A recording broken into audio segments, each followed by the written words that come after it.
Bismillahirrahmanirrahim. Assalamualaikum warahmatullahi wabarakatuh. Perkenalkan, saya Muhammad Fauzan dari kelas 3E Public Relation, Program Studi Ilmu Komunikasi, Fakultas Dakwah dan Komunikasi UINSISKA Riau. Pada video ini, saya akan menjelaskan tentang komunikasi persuasif, yang mana di dalamnya akan meliputi penjelasan tentang apa pengertian dari komunikasi persuasif, apa saja unsur yang terdapat di dalam komunikasi persuasif, dan juga membahas tujuan komunikasi persuasif serta manfaat mempelajari komunikasi persuasif. Baiklah, langsung saja kita masuki kepada pembahasan yang pertama, yaitu pengertian dari komunikasi persuasif. Apa sih pengertian dari komunikasi persuasif itu? Komunikasi persuasif merupakan jenis komunikasi yang memiliki tujuan untuk memberikan pengaruh kepada komunikan, di mana komunikasi ini akan memberikan dampak yang membuat komunikan bertindak sesuai dengan apa yang direncanakan dan diharapkan oleh sang komunikator. Nah, itulah pengertian dari komunikasi persuasif. Baiklah, kita akan lanjutkan kepada pembahasan berikutnya, yaitu unsur-unsur komunikasi. Apa-apa saja sih unsur-unsur yang ada di dalam komunikasi persuasif itu? Aristoteles pernah berpendapat bahwa komunikasi itu dibangun oleh 3 unsur fundamental. 3 unsur fundamental itu yaitu yang pertama adalah sumber komunikasi, atau bisa juga kita sebut dengan komunikator. Kunci kesuksesan dari sebuah komunikasi itu tergantung pada komunikatornya. Apabila seorang komunikator itu dapat mengendalikan proses komunikasi itu dengan baik, maka akan baik pula hasilnya. Unsur yang kedua adalah pembicaraan yang dihasilkan, atau bisa juga kita sebut dengan pesan komunikasi, atau bisa juga kita sebut dengan isi dari komunikasi itu. Dan yang terakhir adalah orang yang mendengarkannya, atau bisa juga kita sebut dengan komunikan. Nah, itulah unsur-unsur yang terdapat di dalam komunikasi persuasif. Baiklah, kita akan memasuki pembahasan yang ketiga, yaitu tujuan dari komunikasi persuasif. Komunikasi persuasif sudah pasti memiliki tujuan.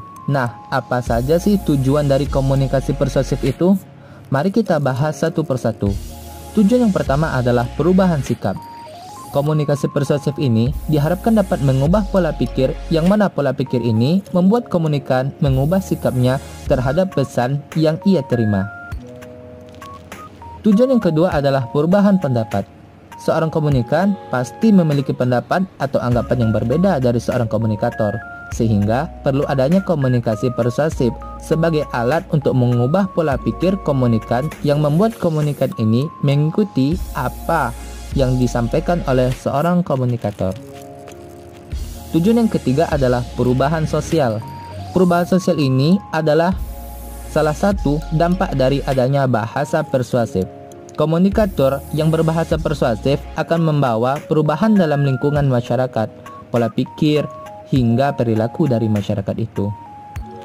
Nah, tujuan terakhir adalah perubahan perilaku. Perubahan sikap ini sebenarnya termasuk dalam perubahan perilaku. Namun, perilaku ini merupakan suatu dampak dari sikap.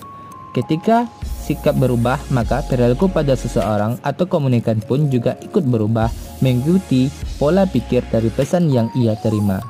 Nah, itulah tujuan dari komunikasi persuasif. Baiklah, kita akan memasuki pembahasan yang terakhir, yaitu manfaat mempelajari komunikasi persuasif. Apa sih manfaat kita mempelajari komunikasi persuasif itu? Manfaatnya adalah dengan kita mempelajari komunikasi persuasif ini membuat kita mampu memberikan pengaruh pola pikir individu yang sedang berbicara dengan kita. Maka dari itu, seorang komunikan yang sedang berbicara dengan seorang komunikator yang menggunakan teknik komunikasi persuasif ini akan lebih cenderung mengikuti pola pemikiran apa yang disampaikan oleh komunikator ini, sehingga seorang komunikator ini mampu dan berhasil mengajak seorang komunikan untuk mengikuti apa yang ia sampaikan atau apa yang ia harapkan sebelumnya. Nah, itulah manfaat dari komunikasi persuasif. Baiklah, hanya sampai di sini pembahasan materi dari saya. Apabila ada kesalahan dan kekurangan, saya mohon maaf, dan mudah-mudahan bermanfaat untuk kita semua. Assalamualaikum warahmatullahi wabarakatuh.